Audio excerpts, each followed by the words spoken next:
ਸਤਿ ਸ਼੍ਰੀ ਅਕਾਲ ਜੀ। ਤੁਸੀਂ ਵੇਖ ਰਹੇ ਹੋ ਪੰਜਾਬ ਮੇਲ USA TV। ਮੈਂ ਹਾਂ ਸੰਜੀਵ ਯਸ਼ ਖੰਨਾ। ਖਬਰਾਂ ਦੇ ਇਸ ਬੁਲੇਟਿਨ ਦੇ ਵਿੱਚ ਤੁਹਾਡਾ ਸਵਾਗਤ। ਖਬਰਾਂ ਦੇ ਇਸ ਬੁਲੇਟਿਨ ਦੇ ਸਪਾਂਸਰਸ ਨੇ real estate broker Mohan Cheema. Real estate ਦੀ ਦੁਨੀਆ ਦਾ ਮੰਨਿਆ ਪਰਮੰਨਿਆ ਨਾਂ। ਸਭ ਤੋਂ ਪਹਿਲਾਂ ਚੋਣਵੀਆਂ ਖਬਰਾਂ। ਕੈਨੇਡਾ ਨੇ 5 ਤੋਂ 11 ਸਾਲ ਦੀ ਉਮਰ ਦੇ ਬੱਚਿਆਂ ਦੀ ਯਾਤਰਾ ਸੰਬੰਧੀ ਪਾਬੰਦੀਆਂ ਵਿੱਚ ਦਿੱਤੀ ਢਿੱਲ। ਰੂਸ ਦੀ ਚੇਤਾਵਨੀ ਦੇ ਬਾਵਜੂਦ ਟਰੂਡੋ ਨੇ ਸਵੀਡਨ, ਫਿਨਲੈਂਡ ਦੇ ਨਾਟੋ 'ਚ ਸ਼ਾਮਿਲ ਹੋਣ ਦਾ ਕੀਤਾ ਸਮਰਥਨ। APCA ਨੇ ਮੋਡੈਸਟੋ ਵਿੱਚ ਕਾਮਯਾਬੀ ਨਾਲ ਕਰਵਾਇਆ ਆਪਣਾ 8ਵਾਂ ਸਾਲਾਨਾ ਖਰੀਦਾਰਾਂ ਦਾ ਟ੍ਰੇਡ ਸ਼ੋਅ। ਅਮਰੀਕਾ ਭਰ ਤੋਂ ਆਏ ਵੱਖ-ਵੱਖ ਕੰਪਨੀਆਂ ਦੇ 90 ਤੋਂ ਵੱਧ ਵੈਂਡਰਾਂ ਨੇ ਲਗਾਏ ਸਟਾਲ। ਕੰਪਨੀਆਂ ਵੱਲੋਂ ਸਟੋਰ ਮਾਲਕਾਂ ਨੂੰ ਦਿੱਤੀਆਂ ਗਈਆਂ ਸਪੈਸ਼ਲ ਡੀਲਾਂ। ਇਟਲੀ ਪ੍ਰਵਾਸੀ ਮਜ਼ਦੂਰਾਂ ਦੇ ਹੱਕਾਂ ਅਤੇ ਅਧਿਕਾਰਾਂ ਲਈ ਕੱਢਿਆ ਗਿਆ ਵਿਸ਼ਾਲ ਮੁਜ਼ਾਹਰਾ। ਦੀਵਾਲੀ ਤੱਕ ਪੂਰਾ ਹੋ ਸਕਦਾ ਹੈ ਭਾਰਤ ਤੇ ਬ੍ਰਿਟੇਨ ਵਿਚਾਲੇ ਮੁਕਤ ਵਪਾਰ ਸਮਝੌਤਾ। PM ਬੋਰਿਸ ਜੌਨਸਨ ਨੇ ਦਿੱਤੇ ਸੰਕੇਤ। ਅਗਲੇ ਹਫ਼ਤੇ ਕੀਵ ਵਿੱਚ ਆਪਣਾ ਦੂਤਘਰ ਮੁੜ ਖੋਲ੍ਹੇਗਾ ਬ੍ਰਿਟੇਨ। PM Johnson. ਹੁਣ ਖਬਰਾਂ ਦਾ ਵਿਸਥਾਰ।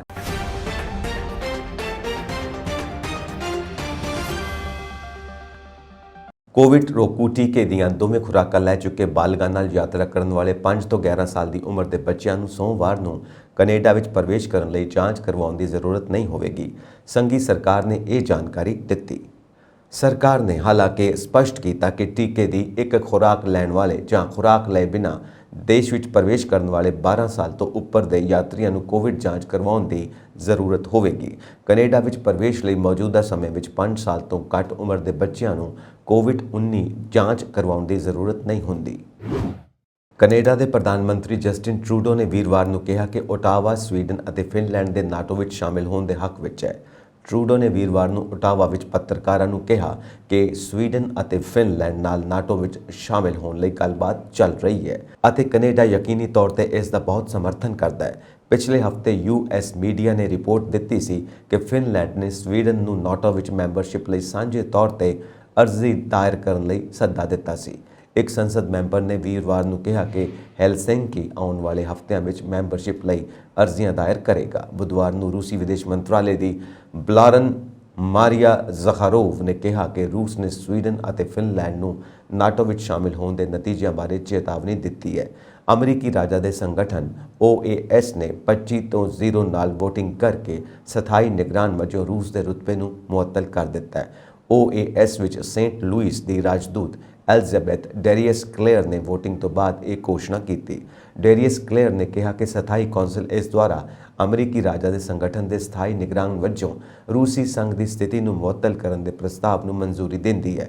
ਪ੍ਰਸਤਾਵ ਦੇ ਪੱਖ ਵਿੱਚ 25 ਵੋਟਾਂ ਪਈਆਂ ਜਦਕਿ ਕਿਸੇ ਨੇ ਵਿਰੋਧ ਨਹੀਂ ਕੀਤਾ। 8 ਦੇਸ਼ਾਂ ਨੇ ਵੋਟ ਨਹੀਂ ਪਾਈ ਅਤੇ ਇੱਕ ਦੇਸ਼ ਨਿਕਾਰਾਗੁਆ ਗੈਰ ਹਾਜ਼ਰ ਰਿਹਾ। VOTING ਤੋਂ ਬਾਅਦ ਅਮਰੀਕਾ ਵਿੱਚ ਰੂਸੀ ਰਾਜਦੂਤ ਅਨਾਤੋਲੀ ਐਂਟੋਨੋਵ ਨੇ ਕਿਹਾ ਕਿ OAS ਦਸਤਾਵੇਜ਼ ਤੇ VOTING ਤੋਂ ਪਹਿਲਾਂ ਜਾਂ ਬਾਅਦ ਵਿੱਚ ਉਹਨਾਂ ਨੂੰ ਮੀਟਿੰਗ ਵਿੱਚ ਬੋਲਣ ਦਾ ਮੌਕਾ ਨਹੀਂ ਦਿੱਤਾ ਗਿਆ। ਪ੍ਰਕਾਸ਼ਨ ਦੇ ਸਮੇਂ ਐਂਟੋਨੋਵ ਨੇ OAS ਤੋਂ ਇਸ ਬਾਰੇ ਟਿੱਪਣੀ ਕਰਨ ਦੀ ਬੇਨਤੀ ਦਾ ਜਵਾਬ ਨਹੀਂ ਮਿਲਿਆ ਸੀ ਕਿ ਐਂਟੋਨੋਵ ਨੂੰ ਬੋਲਣ ਦੀ ਇਜਾਜ਼ਤ ਕਿਉਂ ਨਹੀਂ ਦਿੱਤੀ ਗਈ ਸੀ। ਐਂਟੋਨੋਵ ਨੇ OAS ਦੇ ਫੈਸਲੇ ਦੀ ਨਿੰਦਾ ਕੀਤੀ। ਇਸ ਨੂੰ ਇੱਕ ਗੰਭੀਰ ਗਲਤੀ ਦੱਸਿਆ। American petroleum and convenience store association ਵੱਲੋਂ ਆਪਣਾ 8ਵਾਂ ਸਾਲਾਨਾ ਖਰੀਦਾਰਾਂ ਦਾ ਟ੍ਰੇਡ ਸ਼ੋਅ ਇਸ ਵਾਰ ਮੋਡੈਸਟੋ ਕੈਲੀਫੋਰਨੀਆ ਵਿਖੇ ਕਰਵਾਇਆ ਗਿਆ। ਇਹ ਟ੍ਰੇਡ ਸ਼ੋਅ ਹੁਣ ਤੱਕ ਦਾ ਸਭ ਤੋਂ ਵੱਡਾ ਟ੍ਰੇਡ ਸ਼ੋਅ ਹੋਇਆ। ਮੋਡੈਸਟੋ ਸਿਟੀ ਪਲਾਜ਼ਾ ਵਿਖੇ ਹੋਏ ਇਸ ਵਿਸ਼ਾਲ ਟ੍ਰੇਡ ਸ਼ੋਅ ਵਿੱਚ ਕੈਲੀਫੋਰਨੀਆ ਭਰ ਤੋਂ ਸਟੋਰ ਮਾਲਕਾਂ ਨੇ ਆਣ ਕੇ ਸ਼ਿਰਕਤ ਕੀਤੀ। ਅਮਰੀਕਾ ਭਰ ਤੋਂ ਆਣ ਕੇ ਵੱਖ-ਵੱਖ ਕੰਪਨੀਆਂ ਦੇ 90 ਤੋਂ ਵੱਧ ਵੈਂਡਰਾਂ ਨੇ ਆਪਣੇ ਸਟਾਲ ਇੱਥੇ ਲਗਾਏ ਜਿੱਥੋਂ ਸਟੋਰ ਮਾਲਕਾਂ ਨੇ ਭਰਪੂਰ ਜਾਣਕਾਰੀ ਹਾਸਲ ਕੀਤੀ। ਇਨ੍ਹਾਂ ਸਟਾਲਾਂ ਵਿੱਚ ਜਿੱਥੇ ਸਟੋਰਾਂ ਅਤੇ ਗੈਸ ਸਟੇਸ਼ਨਾਂ ਵਿੱਚ ਰੱਖੇ ਜਾਣ ਵਾਲੇ ਪ੍ਰੋਡਕਟ ਦੀ ਨੁਮਾਇਸ਼ ਲਗਾਈ ਗਈ ਸੀ, ਉੱਥੇ ਸਟੋਰਾਂ ਨਾਲ ਸੰਬੰਧਿਤ ਵੱਖ-ਵੱਖ ਵਿਭਾਗਾਂ ਨੇ ਟ੍ਰੇਡ ਸ਼ੋਅ ਵਿੱਚ ਆਏ ਸਟੋਰ ਮਾਲਕਾਂ ਨੂੰ ਭਰਪੂਰ ਜਾਣਕਾਰੀ ਦਿੱਤੀ। ਇਸ ਦੌਰਾਨ ਬਹੁਤ ਸਾਰੀਆਂ ਕੰਪਨੀਆਂ ਨੇ ਆਪੋ ਆਪਣੇ ਪ੍ਰੋਡਕਟ ਦੇ ਸੈਂਪਲ ਵੀ ਸਟੋਰ ਮਾਲਕਾਂ ਨੂੰ ਮੁਫਤ ਵਿੱਚ ਵੰਡੇ। ਵੱਖ-ਵੱਖ ਕੰਪਨੀਆਂ ਵੱਲੋਂ ਸਟੋਰ ਮਾਲਕਾਂ ਨੂੰ ਸਪੈਸ਼ਲ ਡੀਲਾਂ ਵੀ ਦਿੱਤੀਆਂ ਗਈਆਂ। ਕੁੱਲ ਮਿਲਾ ਕੇ ਸਟੋਰ ਮਾਲਕਾਂ ਨੇ ਨਵੇਂ ਉਤਪਾਦਾਂ ਬਾਰੇ ਇੱਥੋਂ ਭਰਪੂਰ ਜਾਣਕਾਰੀ ਹਾਸਲ ਕੀਤੀ। ਸਟੋਰ ਮਾਲਕਾਂ ਦੇ ਚਿਹਰਿਆਂ ਤੇ ਖੁਸ਼ੀ ਆਮ ਹੀ ਦੇਖੀ ਜਾ ਸਕਦੀ ਸੀ ਕਿਉਂਕਿ ਉਹਨਾਂ ਨੂੰ ਇਸ ਟ੍ਰੇਡ ਸ਼ੋਅ ਰਾਹੀਂ ਬਹੁਤ ਸਾਰੀਆਂ ਨਵੀਆਂ ਗੱਲਾਂ ਬਾਰੇ ਜਾਣਕਾਰੀ ਮਿਲੀ ਸੀ। ਇਸ ਦੌਰਾਨ APCA ਵੱਲੋਂ ਚੰਗੀ ਕਾਰਗੁਜ਼ਾਰੀ ਲਈ ਵੱਖ-ਵੱਖ ਸ਼ਖਸੀਅਤਾਂ ਨੂੰ ਸਨਮਾਨਿਤ ਕੀਤਾ ਗਿਆ। ਸ਼ਾਮ ਢਲਦਿਆਂ APCA ਵੱਲੋਂ ਸਟੋਰ ਮਾਲਕਾਂ ਦੇ ਮਨੋਰੰਜਨ ਲਈ ਇੱਕ ਰੰਗਾਰੰਗ ਪ੍ਰੋਗਰਾਮ ਦਾ ਆਯੋਜਨ ਵੀ ਕੀਤਾ ਗਿਆ ਜਿਸ ਵਿੱਚ ਪੰਜਾਬੀ ਗਾਇਕ ਸਤਿੰਦਰ ਸਰਤਾਜ ਨੇ ਗਾਇਕੀ ਰਾਹੀਂ ਖੂਬ ਰੰਗ ਬੰਨਿਆ। ਸਟੇਜ ਦਾ ਸੰਚਾਲਨ ਆਸ਼ਾ ਸ਼ਰਮਾ ਨੇ ਬਾਖੂਬੀ ਨਿਭਾਇਆ। ਇਟਲੀ ਵਿੱਚ ਭਾਰਤ ਭਾਈਚਾਰੇ ਦੀ ਨਾਮੀ ਸੰਸਥਾ ਇੰਡੀਅਨ ਕਮਿਊਨਿਟੀ ਇਨ ਲਾਸੀਓ ਪ੍ਰਵਾਸੀ ਭਾਰਤੀਆਂ ਦੇ ਹੱਕਾਂ ਲਈ ਸਦਾ ਹੀ ਮੋਹਰਲੀ ਕਤਾਰ ਵਿੱਚ ਖੜਦੀ ਹੈ। ਇਸ ਸੰਸਥਾ ਨੇ ਮਜ਼ਦੂਰਾਂ ਦੇ ਹੱਕਾਂ ਦੀ ਲੜਾਈ ਲੜਦਿਆਂ 6 ਸਾਲ ਬੀਤ ਚੁੱਕੇ ਨੇ। ਅਫਸੋਸ ਸਰਕਾਰਾਂ ਬਦਲ ਗਈਆਂ, ਬਹੁਤ ਗੱਲਾਂ ਕੀਤੀਆਂ ਗਈਆਂ, ਪਰ ਪ੍ਰਵਾਸੀ ਮਜ਼ਦੂਰਾਂ ਲਈ ਸਥਿਤੀ ਅਸਲ ਵਿੱਚ ਹਮੇਸ਼ਾ ਇੱਕੋ ਜਿਹੀ ਰਹੀ। ਨਿਵਾਸ ਪਰਮਿਟ ਤੋਂ ਬਿਨਾਂ ਉਹ ਆਪਣੀ ਸਥਿਤੀ ਨੂੰ ਠੀਕ ਕਰਨ ਦੇ ਯੋਗ ਨਹੀਂ ਹੋਏ।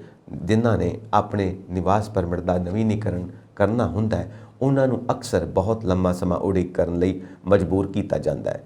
ਜਿਵੇਂ ਕਿ ਵਾਰ-ਵਾਰ ਜ਼ਿਕਰ ਹੋ ਰਿਹਾ ਹੈ, ਕਾਨੂੰਨਾਂ ਨੇ ਸਿਰਫ ਏਜੰਟਾਂ ਅਤੇ ਅਮੀਰ ਵਰਗ ਦੇ ਲੋਕਾਂ ਤੇ ਹੀ ਘਰ ਭਰੇ ਨੇ ਅਤੇ ਪ੍ਰਵਾਸੀਆਂ ਦੀਆਂ ਮੁੱਢਲੀਆਂ ਲੋੜਾਂ ਨੂੰ ਵੀ ਨਜ਼ਰਅੰਦਾਜ਼ ਕੀਤਾ ਹੈ। ਅਜਿਹੀ ਉਣਤਾਣ ਵਿਰੁੱਧ ਅਤੇ ਸਰਕਾਰ ਨੂੰ ਆਪਣਾ ਦੁਖੜਾ ਦੱਸਣ ਲਈ ਸੰਸਥਾ ਵੱਲੋਂ ਭਾਰਤ ਤੇ ਬੰਗਲਾਦੇਸ਼ੀ ਭਾਈਚਾਰੇ ਦੇ ਸਹਿਯੋਗ ਨਾਲ ਲਾਤੀਨਾ ਸ਼ਹਿਰ ਵਿੱਚ ਵਿਸ਼ਾਲ ਮੁਜ਼ਾਹਰਾ ਕੀਤਾ ਗਿਆ, ਜਿਸ ਵਿੱਚ ਵੱਡੀ ਗਿਣਤੀ ਵਿੱਚ ਪ੍ਰਵਾਸੀਆਂ ਨੇ ਸ਼ਮੂਲੀਅਤ ਕੀਤੀ। ਇਹ ਮੁਜ਼ਾਹਰਾ ਬੱਸ ਅੱਡੇ ਤੋਂ ਸ਼ੁਰੂ ਹੋ ਕੇ ਸ਼ਹਿਰ ਵਿੱਚ ਮਜ਼ਦੂਰ ਏਕਤਾ ਦੇ ਨਾਅਰੇ ਲਗਾਉਂਦਾ ਪੁਰਾਣੇ ਪਰਫਾਤੁਰੇ ਪਹੁੰਚਾ, ਜਿੱਥੇ ਕਿ ਸੰਸਥਾ ਆਗੂਆਂ ਨੇ ਜ਼ਿਲ੍ਹਾ ਪ੍ਰਸ਼ਾਸਨਕ ਅਧਿਕਾਰੀਆਂ ਨੂੰ ਆਪਣਾ ਮੰਗ ਪੱਤਰ ਦਿੱਤਾ। ਸੰਸਥਾ ਆਗੂਆਂ ਨੇ ਹਾਜ਼ਰ ਪ੍ਰਵਾਸੀ ਭਾਈਚਾਰੇ ਨੂੰ ਆਪਣੇ ਹੱਕਾਂ ਲਈ ਭਵਿੱਖ ਵਿੱਚ ਵੀ ਏਕਤਾ ਬਣਾਏ ਰੱਖਣ ਦਾ ਔਰ ਸੰਘਰਸ਼ ਕਰਨ ਦਾ ਹੋਕਾ ਦਿੱਤਾ। ਇਸ ਭਰਵੇਂ ਇਕੱਠ ਨੂੰ ਇਟਾਲੀਅਨ ਲੋਕਾਂ ਨੇ ਬਹੁਤ ਹੀ ਧਿਆਨਪੂਰਵਕ ਸੁਣਿਆ ਤੇ ਸਮਰਥਨ ਵਿੱਚ ਹੱਥਾਂ ਨੂੰ ਹਿਲਾਇਆ। ਜ਼ਿਕਰਯੋਗ ਹੈ ਕਿ ਇਟਲੀ ਵਿੱਚ ਪ੍ਰਵਾਸੀ ਭਾਰਤੀਆਂ ਦਾ ਸ਼ੋਸ਼ਣ ਕਦੇ ਆਪਣੇ ਕਰਦੇ ਕਦੇ ਬੇਗਾਨੇ, ਜਿਸ ਤੋਂ ਨਿਜਾਤ ਪਾਉਣ ਲਈ ਇਹਨਾਂ ਨੂੰ ਜਾਗਰੂਕ ਹੋਣ ਦੀ ਅਹਿਮ ਜ਼ਰੂਰਤ ਹੈ ਤੇ ਇਟਲੀ ਵਿੱਚ ਚੰਗੇ ਨਾਗਰਿਕ ਬਣਨ ਲਈ ਕਾਨੂੰਨ ਦੀ ਸਹੀ ਢੰਗ ਨਾਲ ਪਾਲਣਾ ਕਰਦਿਆਂ ਪੇਪਰਾਂ ਦੀ ਪੂਰਤੀ ਮੁਕੰਮਲ ਰੱਖਣ। ਅਜਿਹਾ ਕਰਨ ਨਾਲ ਪ੍ਰਵਾਸੀ ਬਹੁਤ ਪਰੇਸ਼ਾਨੀਆਂ ਤੋਂ ਬਚ ਸਕਦੇ ਨੇ।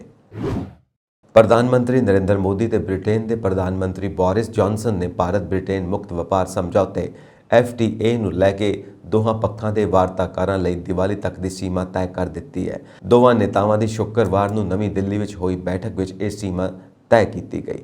ਇਸ ਸਾਲ ਦੀਵਾਲੀ 24 ਅਕਤੂਬਰ ਨੂੰ ਹੈ। ਇਸ ਤਰ੍ਹਾਂ FTA ਨੂੰ 24 ਅਕਤੂਬਰ ਤੱਕ ਪੂਰਾ ਕਰਨ ਦਾ ਟੀਚਾ ਰੱਖਿਆ ਗਿਆ ਹੈ। ਇਸ ਤੋਂ ਪਹਿਲਾਂ ਸਾਲ 2022 ਦੇ ਅੰਤ ਤੱਕ FTA ਨੂੰ ਪੂਰਾ ਕਰਨ ਦਾ ਟੀਚਾ ਰੱਖਿਆ ਗਿਆ ਸੀ। ਭਾਰਤ ਦੇ 2 ਦਿਨਾਂ ਦੌਰੇ ਦੇ ਆਖਰੀ ਦਿਨ ਜੌਨਸਨ ਨੇ ਕਿਹਾ ਕਿ ਮੁਕਤ ਵਪਾਰ ਸਮਝੌਤੇ ਨਾਲ ਭਾਰਤ ਬ੍ਰਿਟੇਨ ਵਪਾਰ ਸਾਲ 2030 ਤੱਕ ਦੁੱਗਣਾ ਹੋ ਸਕਦਾ ਹੈ ਅਤੇ ਖਪਤਕਾਰ ਕੀਮਤਾਂ ਵਿੱਚ ਕਮੀ ਆਵੇਗੀ। ਜੌਨਸਨ ਨੇ ਕਿਹਾ ਕਿ ਅੱਜ ਪ੍ਰਧਾਨ ਮੰਤਰੀ ਮੋਦੀ ਅਤੇ ਮੈਂ ਆਪਣੇ ਵਾਰਤਾਕਾਰਾਂ ਨੂੰ ਦੀਵਾਲੀ ਤੱਕ FTA ਦੇ ਗੱਲਬਾਤ ਪੂਰੀ ਕਰਨ ਲਈ ਕਿਹਾ। ਇਸ ਤੋਂ ਪਹਿਲਾਂ ਅਧਿਕਾਰੀਆਂ ਨੇ ਕਿਹਾ ਸੀ ਕਿ ਜਨਵਰੀ ਵਿੱਚ ਸ਼ੁਰੂ ਹੋਈ ਪਹਿਲੇ ਦੌਰ ਦੀ ਗੱਲਬਾਤ ਵਿੱਚ FTA ਦੇ ਤਹਿਤ 26 ਤੋਂ 4 ਅਧਿਆਵਾਂ ਨੂੰ ਅੰਤਿਮ ਰੂਪ ਦਿੱਤਾ ਗਿਆ ਹੈ। ਬਾਕੀ 22 ਚੈਪਟਰਾਂ ਤੇ ਵੀ ਚੰਗੀ ਤਰੱਕੀ ਹੋਈ ਹੈ। ਦੋਵਾਂ ਧਿਰਾਂ ਦੇ ਵਾਰਤਾਕਾਰਾਂ ਵਿਚਾਲੇ ਤੀਜੇ ਦੌਰ ਦੀ ਗੱਲਬਾਤ ਅਗਲੇ ਹਫ਼ਤੇ ਨਵੀਂ ਦਿੱਲੀ ਵਿੱਚ ਸ਼ੁਰੂ ਹੋਵੇਗੀ। ਲੰਡਨ ਬ੍ਰਿਟੇਨ ਅਗਲੇ ਹਫ਼ਤੇ ਯੂਕਰੇਨ ਦੀ ਰਾਜਧਾਨੀ ਕੀਵ ਵਿੱਚ ਆਪਣਾ ਦੂਤਘਰ ਮੁੜ ਤੋਂ ਖੋਲ੍ਹੇਗਾ। ਬ੍ਰਿਟੇਨ ਦੇ ਪ੍ਰਧਾਨ ਮੰਤਰੀ ਬੋਰਿਸ ਜੌਨਸਨ ਨੇ ਭਾਰਤ ਦੀ ਆਪਣੀ ਯਾਤਰਾ ਦੌਰਾਨ ਸ਼ੁੱਕਰਵਾਰ ਨੂੰ ਇਸ ਦੀ ਪੁਸ਼ਟੀ ਕੀਤੀ। ਰੂਸ ਅਤੇ ਯੂਕਰੇਨ ਦਰਮਿਆਨ ਫਰਵਰੀ 'ਚ ਯੁੱਧ ਸ਼ੁਰੂ ਹੋਣ ਤੋਂ ਬਾਅਦ ਤੋਂ ਦੂਤਘਰ ਅਸਥਾਈ ਰੂਪ ਤੋਂ ਬੰਦ ਨੇ। ਜੌਨਸਨ ਨੇ ਨਵੀਂ ਦਿੱਲੀ ਵਿੱਚ ਪ੍ਰੈਸ ਕਾਨਫਰੰਸ ਵਿੱਚ ਕਿਹਾ ਕਿ ਕੀਵ ਵਿੱਚ ਰੂਸੀ ਫੌਜ ਦਾ ਵਿਰੋਧ ਕਰਨ ਵਿੱਚ ਯੂਕਰੇਨ ਦੇ ਰਾਸ਼ਟਰਪਤੀ ਵਲਾਦੀਮੀਰ ਜ਼ੈਲੈਂਸਕੀ ਦੀ ਅਸਾਧਾਰਨ ਲਗਨ ਅਤੇ ਸਫਲਤਾ ਨੂੰ ਦੇਖਦੇ ਹੋਏ ਐਲਾਨ ਕਰਦਾ ਹਾਂ ਕਿ ਬਹੁਤ ਜਲਦ ਅਗਲੇ ਹਫ਼ਤੇ ਅਸੀਂ ਯੂਕਰੇਨ ਦੀ ਰਾਜਧਾਨੀ ਵਿੱਚ ਆਪਣਾ ਦੂਤਘਰ ਮੁੜ ਤੋਂ ਖੋਲ੍ਹਾਂਗੇ। ਉਹਨਾਂ ਨੇ ਕਿਹਾ ਕਿ ਮੈਂ ਬ੍ਰਿਟੇਨ ਦੇ ਉਹਨਾਂ ਡਿਪਲੋਮੈਟਾਂ ਨੂੰ ਸਲਾਮ ਕਰਨਾ ਚਾਹੁੰਦਾ ਕਿ ਜੋ ਇਸ ਮਿਆਦ ਦੌਰਾਨ ਇਸ ਖੇਤਰ ਵਿੱਚ ਰਹੇ। ਜ਼ਿਕਰਯੋਗ ਹੈ ਕਿ ਬ੍ਰਿਟੇਨ ਦੇ ਕਰਮਚਾਰੀਆਂ ਦਾ ਇੱਕ ਦਲ ਮਨੁੱਖੀ ਅਤੇ ਹੋਰ ਸਹਾਇਤਾ ਪ੍ਰਦਾਨ ਕਰਨ ਲਈ ਪੱਛਮੀ ਯੂਕਰੇਨ ਵਿੱਚ ਮੌਜੂਦ ਰਿਹਾ। ਕੇਂਦਰੀ ਘੱਟ ਗਿਣਤੀ ਮਾਮਲਿਆਂ ਦੇ ਮੰਤਰੀ ਮੁਖਤਾਰ ਅੱਬਾਸ ਨਕਵੀ ਨੇ ਪਾਕਿਸਤਾਨੀ ਮੂਲ ਦੀ ਬ੍ਰਿਟਿਸ਼ ਸੰਸਦ ਮੈਂਬਰ ਨਾਜ਼ ਸ਼ਾਹ ਦੀ ਭਾਰਤ ਵਿੱਚ ਕਥਿਤ ਇਸਲਾਮੋਫੋਬੀਆ, ਇਸਲਾਮ ਦੇ ਪ੍ਰਤੀ ਪੱਖਪਾਤ ਨੂੰ ਲੈ ਕੇ ਕੀਤੀ ਗਈ ਟਿੱਪਣੀ ਤੇ ਪਲਟਵਾਰ ਕਰਦੇ ਹੋਏ ਸ਼ੁੱਕਰਵਾਰ ਨੂੰ ਕਿਹਾ ਕਿ ਉਹਨਾਂ ਨੂੰ ਇੰਡੀਆ ਫੋਬੀਆ, ਭਾਰਤ ਦੇ ਪ੍ਰਤੀ ਪੱਖਪਾਤ ਦੇ ਆਪਣੇ ਪੱਖਪਾਤ ਏਜੰਡੇ ਨੂੰ ਇਸਲਾਮੋਫੋਬੀਆ ਦਾ ਰੂਪ ਨਹੀਂ ਦੇਣਾ ਚਾਹੀਦਾ। ਨਾਜ਼ ਸ਼ਾਹ ਨੇ ਬ੍ਰਿਟਿਸ਼ ਪ੍ਰਧਾਨ ਮੰਤਰੀ ਬੋਰਿਸ ਜੌਨਸਨ ਦੇ ਭਾਰਤ ਦੌਰੇ ਦਾ ਹਵਾਲਾ ਦਿੰਦੇ ਹੋਏ ਟਵੀਟ ਕੀਤਾ ਸੀ ਕਿ ਜੌਨਸਨ ਨੂੰ ਭਾਰਤ ਵਿੱਚ ਇਸਲਾਮੋਫੋਬੀਆ ਦਾ ਮੁੱਦਾ PM ਨਰਿੰਦਰ ਮੋਦੀ ਸਰਕਾਰ ਦੇ ਸਾਹਮਣੇ ਚੁੱਕਣਾ ਚਾਹੀਦਾ ਸੀ। ਨਕਵੀ ਨੇ ਉਹਨਾਂ ਦੇ ਟਵੀਟ ਦਾ ਸਕਰੀਨਸ਼ਾਟ ਸਾਂਝਾ ਕਰਦੇ ਹੋਏ ਕਿਹਾ, ਕਿਰਪਾ ਇੰਡੀਆ ਫੋਬੀਆ ਦੇ ਆਪਣੇ ਪੱਖਪਾਤੀ ਏਜੰਡੇ ਨੂੰ ਇਸਲਾਮੋਫੋਬੀਆ ਦਾ ਰੂਪ ਨਾ ਦਿਓ। ਭਾਰਤ ਵਿੱਚ ਘੱਟ ਗਿਣਤੀਆਂ ਸਮੇਤ ਸਾਰੇ ਭਾਰਤੀ ਨਾਗਰਿਕ ਸੁਰੱਖਿਅਤ ਨੇ। ਸਹੀ ਹੋਂਦ ਸਾਡੀ ਵਚਨਬੱਧਤਾ ਹੈ ਅਤੇ ਸਾਡੀ ਸੰਸਕ੍ਰਿਤੀ ਸਮਾਵੇਸ਼ੀ ਹੈ। ਬ੍ਰਿਟੇਨ ਦੀ ਲਿਬਰ ਪਾਰਟੀ ਦੀ ਸੰਸਦ ਮੈਂਬਰ ਨਾਜ਼ ਸ਼ਾਹ ਨੇ ਆਪਣੇ ਟਵੀਟ ਵਿੱਚ ਕਿਹਾ ਸੀ ਕਿ ਭਾਰਤ ਦੌਰੇ ਤੇ ਪਹੁੰਚੇ ਬੋਰਿਸ ਜੌਨਸਨ ਲਈ ਮੇਰਾ ਇਹ ਸੰਦੇਸ਼ ਹੈ ਕਿ ਸਾਡੇ ਰਾਸ਼ਟਰ ਦੇ ਵਿਦੇਸ਼ੀ ਸੰਬੰਧ ਸਿਰਫ ਵਪਾਰ ਅਤੇ ਅੰਤਰਰਾਸ਼ਟਰੀਵਾਦ ਤੇ ਆਧਾਰਿਤ ਨਹੀਂ ਹੋਣੇ ਚਾਹੀਦੇ, ਸਗੋਂ ਇਹ ਮਨੁੱਖੀ ਅਧਿਕਾਰਾਂ ਤੇ ਵੀ ਆਧਾਰਿਤ ਹੋਣਾ ਚਾਹੀਦਾ ਹੈ। ਪ੍ਰਧਾਨ ਮੰਤਰੀ ਦਫ਼ਤਰ ਬ੍ਰਿਟਿਸ਼ ਨੂੰ ਮੇਰੀ ਬੇਨਤੀ ਹੈ ਕਿ ਮੋਦੀ ਸਰਕਾਰ ਨਾਲ ਇਸਲਾਮੋਫੋਬੀਆ ਦਾ ਮੁੱਦਾ ਚੁੱਕਿਆ ਜਾਵੇ।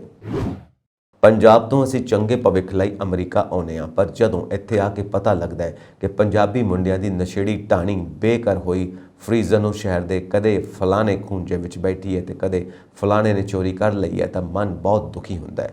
ਇਹਨਾਂ 'ਚੋਂ ਬਹੁਤ ਅਪਰਾਧਿਕ ਕੰਮ ਕਰਕੇ ਤੋਰੀ ਫੁਲਕਾ ਚਲਾ ਰਹੇ ਨੇ। ਅਜਿਹਾ ਹੀ ਇੱਕ ਹੋਰ ਘਟਨਾ ਫਰੀਜ਼ਨੋ ਦੇ ਚਰਚ ਐਵੇਨਿਊਜ਼ ਵਾਪਰੀ, ਜਿੱਥੇ ਫਰੀਜ਼ਨੋ ਪੁਲਿਸ ਨੇ ਟਰੈਕਟਰ ਚੋਰੀ ਦੇ ਦੋਸ਼ ਹੇਠ ਇੱਕ ਪੰਜਾਬੀ ਨੌਜਵਾਨ ਨੂੰ ਕਾਬੂ ਕੀਤਾ ਹੈ। ਜਾਣਕਾਰੀ ਮੁਤਾਬਿਕ ਮੰਗਟ ਨੂੰ ਟਰੈਕਟਰ ਵਿੱਚ ਸੁੱਤੇ ਪਏ ਦੇਖਿਆ, ਜਿਸ ਦਾ ਇੰਜਨ ਚੱਲ ਰਿਹਾ ਸੀ ਤੇ ਉਸ ਨੂੰ ਗ੍ਰਿਫਤਾਰ ਕਰ ਲਿਆ। ਉਹ ਸਮਾਜ ਵਿੱਚ ਇੱਕ ਵੱਡੇ ਚੋਰ ਵਜੋਂ ਜਾਣਿਆ ਜਾਂਦਾ ਹੈ, ਜੋ ਕਿਸਾਨਾਂ ਦੀ ਜਾਇਦਾਦ ਨੂੰ ਨਿਸ਼ਾਨਾ ਬਣਾਉਣ ਲਈ ਦੂਜੇ ਅਪਰਾਧੀਆਂ ਨਾਲ ਕੰਮ ਕਰਦਾ ਹੈ। ਇੱਕ ਹੋਰ ਜਾਂਚ ਤੋਂ ਪਤਾ ਲੱਗਾ ਕਿ ਪਾਣੀ ਦਾ ਟਰੱਕ, ਜਿਸ ਦੀ ਕੀਮਤ $175,000 ਹੈ, ਨੂੰ ਹਾਲ ਹੀ ਵਿੱਚ ਫਰੀਜ਼ਨੋ ਸ਼ਹਿਰ ਵਿੱਚ ਇੱਕ ਹੋਰ ਸਥਾਨ ਤੋਂ ਚੋਰੀ ਕੀਤਾ ਗਿਆ ਸੀ। ਇਹ 200 ਗੈਲਨ ਲਗਭਗ $1200 ਡੀਜ਼ਲ ਨਾਲ ਭਰਿਆ ਹੋਇਆ ਸੀ, ਜੋ ਵੈਸਟ ਕੈਲੀਫੋਰਨੀਆ ਐਵੇਨਿਊ ਦੇ ਸਥਾਨ ਤੋਂ ਚੋਰੀ ਕੀਤਾ ਗਿਆ ਸੀ। ਡੀਜ਼ਲ ਨੂੰ ਖੇਤ ਵਿੱਚ ਵਾਪਸ ਕਰ ਦਿੱਤਾ ਗਿਆ ਸੀ ਅਤੇ ਪਾਣੀ ਦੇ ਟਰੱਕ ਅਤੇ ਟਰੈਕਟਰ ਦੋਵੇਂ ਉਹਨਾਂ ਦੇ ਸਹੀ ਮਾਲਕਾਂ ਨੂੰ ਵਾਪਸ ਕਰ ਦਿੱਤੇ ਗਏ ਨੇ। ਫਰੀਜ਼ਨੋ ਪੁਲਿਸ ਨੇ ਮੰਗਟ ਨੂੰ ਫਰਵਰੀ 2022 ਵਿੱਚ ਵੱਡੀ ਚੋਰੀ ਅਤੇ ਘਰੇਲੂ ਹਿੰਸਾ ਦੇ ਦੋਸ਼ ਵਿੱਚ ਗ੍ਰਿਫਤਾਰ ਕੀਤਾ ਸੀ। ਉਸ ਨੇ ਇੱਕ ਦਿਨ ਤੋਂ ਘੱਟ ਹਿਰਾਸਤ ਵਿੱਚ ਬਿਤਾਉਣ ਤੋਂ ਬਾਅਦ ਬੌਂਡ ਪਾਇਆ ਅਤੇ ਜੇਲ੍ਹ ਤੋਂ ਜ਼ਮਾਨਤ ਪ੍ਰਾਪਤ ਕੀਤੀ। ਇਸ ਲਈ ਜ਼ਮਾਨਤ ਤੋਂ ਬਾਹਰ ਰਹਿੰਦੇ ਹੋਏ ਇਸ ਦੇ ਅਪਰਾਧ ਕਰਨ ਦਾ ਨਵਾਂ ਦੋਸ਼ ਹੈ। ਜਾਪਾਨ ਨੇ ਸ਼ੁੱਕਰਵਾਰ ਨੂੰ ਜਾਰੀ ਇੱਕ ਰਿਪੋਰਟ ਵਿੱਚ ਕਿਹਾ ਕਿ ਜਿਨ੍ਹਾਂ 4 ਟਾਪੂਆਂ ਦੀ ਮਲਕੀਅਤ ਹੱਕ ਨੂੰ ਲੈ ਕੇ ਵਿਵਾਦ ਚੱਲ ਰਿਹਾ ਹੈ, ਉਹਨਾਂ ਤੇ ਰੂਸ ਨੇ ਗੈਰ ਕਾਨੂੰਨੀ ਤਰੀਕੇ ਨਾਲ ਕਬਜ਼ਾ ਕਰ ਲਿਆ ਹੈ।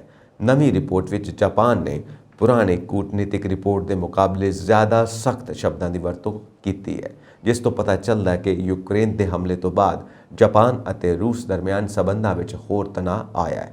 ਜਾਪਾਨ ਦੇ ਵਿਦੇਸ਼ ਮੰਤਰਾਲਾ ਵੱਲੋਂ ਤਿਆਰ ਕੀਤੀ ਗਈ ਦੇਸ਼ ਦੀ ਵਿਦੇਸ਼ ਨੀਤੀ ਤੇ ਰਿਪੋਰਟ 2022 ਡਿਪਲੋਮੈਟਿਕ ਬਲੂ ਬੁੱਕ 'ਚ ਅਜਿਹੇ ਸ਼ਬਦਾਂ ਦੀ ਵਰਤੋਂ 2 ਦਹਾਕਿਆਂ 'ਚ ਪਹਿਲੀ ਵਾਰ ਕੀਤੀ ਗਈ ਹੈ।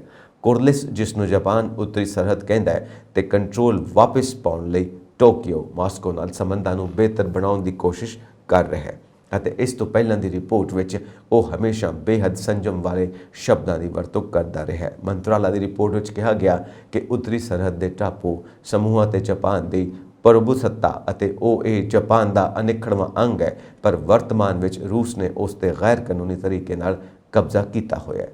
ਰੂਸ ਦੇ ਕੰਟਰੋਲ ਵਾਲੇ ਜਿਨ੍ਹਾਂ ਟਾਪੂਆਂ ਨੂੰ ਲੈ ਕੇ ਵਿਵਾਦ ਹੈ, ਉਹਨਾਂ ਨੂੰ ਸੋਵੀਅਤ ਸੰਘ ਨੇ ਦੂਜੇ ਵਿਸ਼ਵ ਯੁੱਧ ਤੋਂ ਬਾਅਦ ਜਾਪਾਨ ਤੋਂ ਖੋਹ ਲਿਆ ਸੀ ਅਤੇ ਇਸ ਕਾਰਨ ਦੋਵਾਂ ਦੇਸ਼ਾਂ ਦਰਮਿਆਨ ਯੁੱਧ ਖਤਮ ਨੂੰ ਲੈ ਕੇ ਕਦੇ ਰਸਮੀ ਸ਼ਾਂਤੀ ਸੰਧੀ ਨਹੀਂ ਹੋ ਪਾਈ।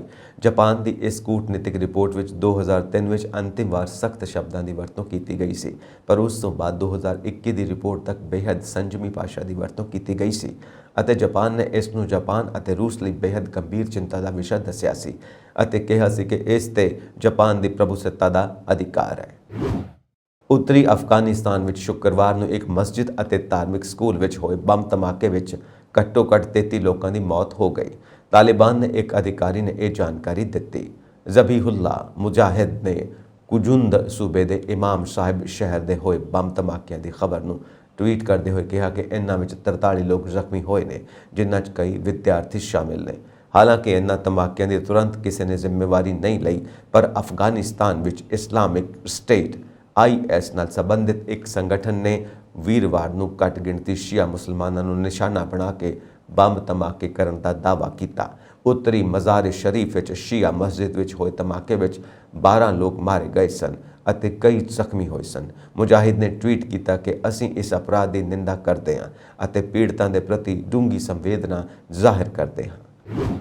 ਬ੍ਰਿਟੇਨ ਦੇ ਪ੍ਰਧਾਨ ਮੰਤਰੀ ਬੋਰਿਸ ਜੌਨਸਨ ਦਾ ਮੰਨਣਾ ਹੈ ਕਿ ਇਹ ਯੁੱਧ ਉਦੋਂ ਤੱਕ ਖਤਮ ਨਹੀਂ ਹੋਣ ਵਾਲਾ ਜਦੋਂ ਤੱਕ ਰੂਸ ਯੂਕਰੇਨ ਨਾਲ ਜੰਗ ਨਹੀਂ ਜਿੱਤਦਾ। ਹੈਦਰਾਬਾਦ ਹਾਊਸ ਵਿਖੇ ਆਪਣੀ ਭਾਰਤ ਫੇਰੀ ਦੌਰਾਨ ਉਹਨਾਂ ਪੱਤਰਕਾਰਾਂ ਵੱਲੋਂ ਪੁੱਛੇ ਸਵਾਲਾਂ ਦੇ ਜਵਾਬ ਬੜੀ ਬੇਬਾਕੀ ਨਾਲ ਦਿੱਤੇ। ਰੂਸ ਅਤੇ ਯੂਕਰੇਨ ਯੁੱਧ ਤੇ ਪੁੱਛੇ ਗਏ ਸਵਾਲਾਂ ਤੇ ਉਹਨਾਂ ਕਿਹਾ ਕਿ ਇਹ ਹਕੀਕਤ ਹੈ ਕਿ ਰਾਸ਼ਟਰਪਤੀ ਪੁਤਿਨ ਕੋਲ ਵੱਡੀ ਫੌਜ ਹੈ। ਇਹੀ ਕਾਰਨ ਹੈ ਕਿ ਰੂਸ ਇੰਨੇ ਦਿਨਾਂ ਤੋਂ ਇਹ ਜੰਗ ਜਾਰੀ ਰੱਖ ਰਿਹਾ ਹੈ। ਇਸ ਬਾਰੇ ਆਪਣੀ ਰਾਏ ਜ਼ਾਹਿਰ ਕਰਦਿਆਂ ਬੋਰਿਸ ਨੇ ਕਿਹਾ ਕਿ ਇਹਨਾਂ ਦੋਵਾਂ ਵਿਚਾਲੇ ਇਹ ਜੰਗ ਅਗਲੇ ਸਾਲ ਤੱਕ ਵੀ ਚੱਲ ਸਕਦੀ ਹੈ। ਜੇਕਰ ਰੂਸ ਇਸ ਤੋਂ ਪਹਿਲਾਂ ਇਹ ਜੰਗ ਜਿੱਤ ਲੈਂਦਾ ਹੈ ਤਾਂ ਇਸ ਦਾ ਅੰਤ ਵੀ ਹੋ ਸਕਦਾ ਹੈ, ਪਰ ਇਸ ਵਿੱਚ ਰੂਸ ਦਾ ਅੰਤਿਮ ਟੀਚਾ ਸਿਰਫ ਜਿੱਤ ਹੈ। ਦੱਸ ਦਈਏ ਕਿ ਹੈਦਰਾਬਾਦ ਹਾਊਸ ਵਿੱਚ ਬੋਰਿਸ ਅਤੇ ਪ੍ਰਧਾਨ ਮੰਤਰੀ ਨਰਿੰਦਰ ਮੋਦੀ ਵਿਚਾਲੇ ਵੱਖ-ਵੱਖ ਮੁੱਦਿਆਂ ਤੇ ਵਿਸਤ੍ਰਿਤ ਚਰਚਾ ਹੋਈ। ਇਸ ਦੌਰਾਨ ਦੋਹਾਂ ਦੇਸ਼ਾਂ ਵਿਚਾਲੇ ਕਈ ਮਹੱਤਵਪੂਰਨ ਸਮਝੌਤਿਆਂ ਤੇ ਦਸਤਖਤ ਵੀ ਹੋਏ। ਜਿੱਥੋਂ ਤੱਕ ਰੂਸ ਅਤੇ ਯੂਕਰੇਨ ਯੁੱਧ ਦੇ ਦੋਵਾਂ ਦੇਸ਼ਾਂ ਦੇ ਵਿਚਾਰਾਂ ਦਾ ਸਵਾਲ ਹੈ, ਭਾਰਤ ਚਾਹੁੰਦਾ ਹੈ ਕਿ ਇਸ ਵਿਵਾਦ ਨੂੰ ਗੱਲਬਾਤ ਰਾਹੀਂ ਸ਼ਾਂਤੀਪੂਰਵਕ ਹੱਲ ਕੀਤਾ ਜਾਵੇ। ਭਾਰਤ ਪਹਿਲਾਂ ਹੀ ਕਹਿੰਦਾ ਰਿਹਾ ਹੈ ਕਿ ਵਿਵਾਦ ਨੂੰ ਸੁਲਝਾਉਣ ਦੇ ਸਮੇਂ ਦੋਵਾਂ ਦੇਸ਼ਾਂ ਦੀ ਪ੍ਰਭੂਸੱਤਾ ਅਤੇ ਹਿੱਤਾਂ ਦਾ ਧਿਆਨ ਰੱਖਣਾ ਬਹੁਤ ਜ਼ਰੂਰੀ ਹੈ। ਜ਼ਿਕਰਯੋਗ ਹੈ ਕਿ ਇਹ ਵੀ ਦੱਸ ਦਈਏ ਕਿ ਯੂਕਰੇਨ ਅਤੇ ਰੂਸ ਵਿਚਾਲੇ ਚੱਲ ਰਹੀ ਇਸ ਜੰਗ ਵਿੱਚ ਬ੍ਰਿਟੇਨ ਪੂਰੀ ਤਰ੍ਹਾਂ ਨਾਲ ਪੱਛਮੀ ਦੇਸ਼ਾਂ ਦੇ ਨਾਲ ਹੈ। ਕੁਝ ਸਮਾਂ ਪਹਿਲਾਂ ਯੂਕੇ ਦੇ ਪ੍ਰਧਾਨ ਮੰਤਰੀ ਬੋਰਿਸ ਜੌਨਸਨ ਨੇ ਵੀ ਯੂਕਰੇਨ ਦੀ ਰਾਜਧਾਨੀ ਕੀਵ ਦਾ ਦੌਰਾ ਕੀਤਾ ਸੀ। ਬ੍ਰਿਟੇਨ ਉਹਨਾਂ ਦੇਸ਼ਾਂ 'ਚੋਂ ਇੱਕ ਹੈ ਜਿਨ੍ਹਾਂ ਨੇ ਰੂਸ ਤੇ ਸਖਤ ਪਾਬੰਦੀਆਂ ਲਗਾਈਆਂ ਨੇ।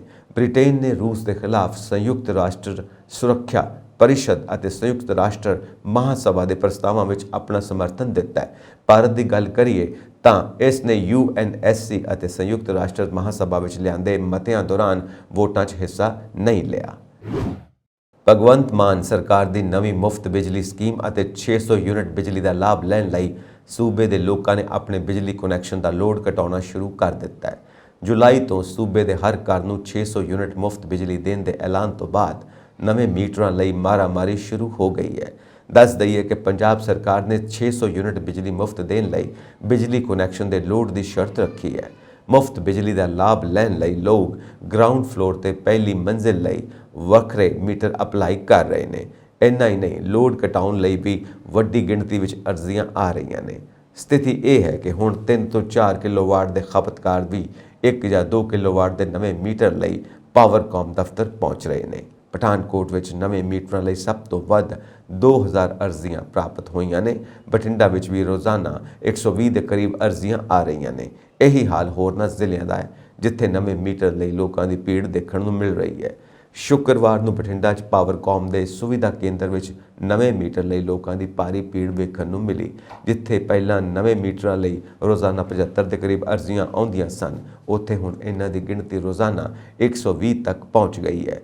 ਲੋਕ ਅਜਿਹਾ ਇਸ ਲਈ ਕਰ ਰਹੇ ਨੇ ਤਾਂ ਜੋ ਇੱਕ ਮੀਟਰ ਦੇ 600 ਯੂਨਿਟ ਪੂਰੇ ਹੋਣ ਤੋਂ ਬਾਅਦ ਦੂਜਾ ਮੀਟਰ ਚਾਲੂ ਕੀਤਾ ਜਾ ਸਕੇ। ਭਾਵੇਂ ਪਾਵਰਕਾਮ ਦੇ ਅਧਿਕਾਰੀਆਂ ਦਾ ਕਹਿਣਾ ਹੈ ਕਿ ਉਹ ਲੋਕਾਂ ਤੋਂ ਦਰਖਾਸਤਾਂ ਲੈ ਰਹੇ ਨੇ, ਪਰ ਨਵੇਂ ਮੀਟਰ ਜਾਂਚ ਤੋਂ ਬਾਅਦ ਹੀ ਲਗਾਏ ਜਾਣਗੇ। ਇਸ ਦੇ ਨਾਲ ਹੀ ਪਾਵਰਕਾਮ ਦੀ ਸਹੂਲਤ ਤੱਕ ਪਹੁੰਚ ਕਰਨ ਵਾਲੇ ਕੁਝ ਲੋਕ ਆਪਣੇ ਘਰਾਂ ਦਾ ਲੋਡ ਵੀ ਕਟਵਾ ਰਹੇ ਨੇ ਤਾਂ ਜੋ ਉਹ ਪੰਜਾਬ ਸਰਕਾਰ ਵੱਲੋਂ ਮੁਫਤ ਬਿਜਲੀ ਦੇਣ ਸੰਬੰਧੀ ਦਿਸ਼ਾ ਨਿਰਦੇਸ਼ਾਂ ਤਹਿਤ ਫਿੱਟ ਹੋ ਸਕਣ। ਚੰਡੀਗੜ੍ਹ ਵਿੱਚ ਕਿਤੇ ਰੋਡ ਐਕਸੀਡੈਂਟ ਹੋਇਆ, ਕਿੰਨੀਆਂ ਮੌਤਾਂ ਦੇ ਹਾਦਸੇ ਦਾ ਕਾਰਨ ਵੀ। ਸਥਿਤੀ ਇਹ ਹੈ ਕਿ ਹੁਣ ਇੱਕ ਘਰ ਵਿੱਚ 2 ਮੀਟਰ ਲਗਾਉਣ ਲਈ ਲੋਕਾਂ ਦੀ ਭੀੜ ਇਕੱਠੀ ਹੋਣ ਲੱਗੀ ਹੈ। ਪਾਵਰਕਾਮ ਦੇ ਦਫ਼ਤਰ ਵਿੱਚ ਲੋਕ ਆਪਣੇ ਘਰਾਂ 'ਚ ਗਰਾਊਂਡ ਫਲੋਰ ਅਤੇ ਪਹਿਲੀ ਮੰਜ਼ਿਲ ਲਈ ਵੱਖ-ਵੱਖ ਮੀਟਰ ਲਗਾ ਰਹੇ ਨੇ। ਲੋਕ ਸਵੇਰੇ 7 ਵਜੇ ਤੋਂ ਹੀ ਲਾਈਨਾਂ ਵਿੱਚ ਖੜੇ ਹੋ ਜਾਂਦੇ ਨੇ। ਪਾਵਰਕਾਮ ਦੇ ਦਫ਼ਤਰ ਵਿੱਚ ਰੂਟੀਨ ਵਿੱਚ 100 ਦੇ ਕਰੀਬ ਦਰਖਾਸਤਾਂ ਲਈਆਂ ਜਾਂਦੀਆਂ ਨੇ, ਪਰ ਫਿਰ ਵੀ ਲੋਕ ਇੱਥੇ ਦਿਨ ਭਰ ਗਰਮੀ ਵਿੱਚ ਖੜੇ ਰਹਿੰਦੇ ਨੇ।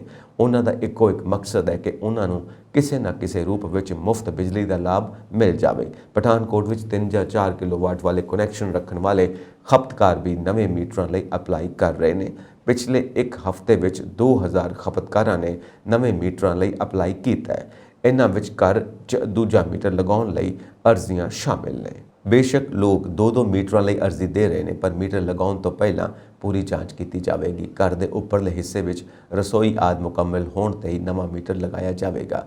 ਇਸ ਦੇ ਲਈ ਮੀਟਰ ਲਗਾਉਣ ਜਾ ਰਹੀ ਟੀਮ ਨੂੰ ਵੀ ਹਦਾਇਤਾਂ ਦਿੱਤੀਆਂ ਜਾ ਰਹੀਆਂ ਨੇ। ਖਪਤਕਾਰ 2 ਮਹੀਨਿਆਂ ਵਿੱਚ 600 ਯੂਨਿਟ ਤੱਕ ਮੁਫਤ ਬਿਜਲੀ ਦਾ ਲਾਭ ਲੈ ਸਕਦੇ ਨੇ। ਇਸ ਨਾਲ ਲਗਭਗ 4200 ਰੁਪਏ ਦੀ ਬਚਤ ਹੋਵੇਗੀ। ਜੇਕਰ ਤੁਸੀਂ 2 ਮਹੀਨਿਆਂ ਵਿੱਚ ਸਿਰਫ 300 ਯੂਨਿਟ ਬਿਜਲੀ ਖਰਚ ਕਰਦੇ ਹੋ ਤਾਂ 2100 ਰੁਪਏ ਦੀ ਬਚਤ ਹੋਵੇਗੀ। ਸੰਯੁਕਤ ਰਾਸ਼ਟਰ ਦੇ ਸਕੱਤਰ ਜਨਰਲ ਐਂਟੋਨੀਓ ਗੁਟੇਰੇਸ ਅਗਲੇ ਹਫ਼ਤੇ ਰੂਸ ਅਤੇ ਯੂਕਰੇਨ ਦੇ ਰਾਸ਼ਟਰਪਤੀਆਂ ਨਾਲ ਤੁਰੰਤ ਸ਼ਾਂਤੀ ਦੀ ਅਪੀਲ ਕਰਨ ਲਈ ਵੱਖਰੇ ਤੌਰ ਤੇ ਮੁਲਾਕਾਤ ਕਰਨ ਵਾਲੇ ਨੇ। ਰੂਸੀ ਬੁਲਾਰੇ ਦਮਿਤਰੀ ਪੇਸਕੋਵ ਨੇ ਪੁਸ਼ਟੀ ਕੀਤੀ ਕਿ ਗੁਟੇਰੇਸ ਮੰਗਲਵਾਰ ਨੂੰ ਰੂਸ ਦੇ ਵਿਦੇਸ਼ ਮੰਤਰੀ ਸਰਗੇਈ ਲਾਵਰੋਵ ਨਾਲ ਮੁਲਾਕਾਤ ਕਰਨਗੇ ਅਤੇ ਰਾਸ਼ਟਰਪਤੀ ਵਲਾਦੀਮੀਰ ਪੁਤਿਨ ਸੰਯੁਕਤ ਰਾਸ਼ਟਰ ਮੁਖੀ ਦੀ ਮੇਜ਼ਬਾਨੀ ਵੀ ਕਰਨਗੇ। ਗੁਟੇਰੇਸ ਰਾਸ਼ਟਰਪਤੀ ਵਲਾਦੀਮੀਰ ਜ਼ੈਲੈਂਸਕੀ ਅਤੇ ਵਿਦੇਸ਼ ਮੰਤਰੀ ਦਮਿਤਰੋ ਕੁਲੇਬਾ ਨਾਲ ਮੁਲਾਕਾਤ ਕਰਨ ਲਈ ਵੀਰਵਾਰ ਨੂੰ ਯੂਕਰੇਨ ਦੀ ਯਾਤਰਾ ਕਰਨਗੇ। ਅਮਰੀਕੀ ਰੱਖਿਆ ਸੰਸਥਾ ਪੈਂਟਾਗਨ ਨੇ ਕਿਹਾ ਕਿ ਵਾਸ਼ਿੰਗਟਨ ਰੱਖਿਆ ਲੋੜਾਂ ਲਈ ਭਾਰਤ ਦੀ ਰੂਸ ਤੇ ਨਿਰਭਰਤਾ ਤੋਂ ਨਿਰਾਸ਼ ਹੈ। ਪੈਂਟਾਗਨ ਦੇ ਪ੍ਰੈਸ ਸਕੱਤਰ ਜੌਨ ਕਿਰਬੀ ਨੇ ਇੱਥੇ ਪੱਤਰਕਾਰਾਂ ਨੂੰ ਕਿਹਾ, ਅਸੀਂ ਭਾਰਤ ਸਮੇਤ ਹੋਰ ਦੇਸ਼ਾਂ ਬਾਰੇ ਬਹੁਤ ਸਪਸ਼ਟ ਹਾਂ।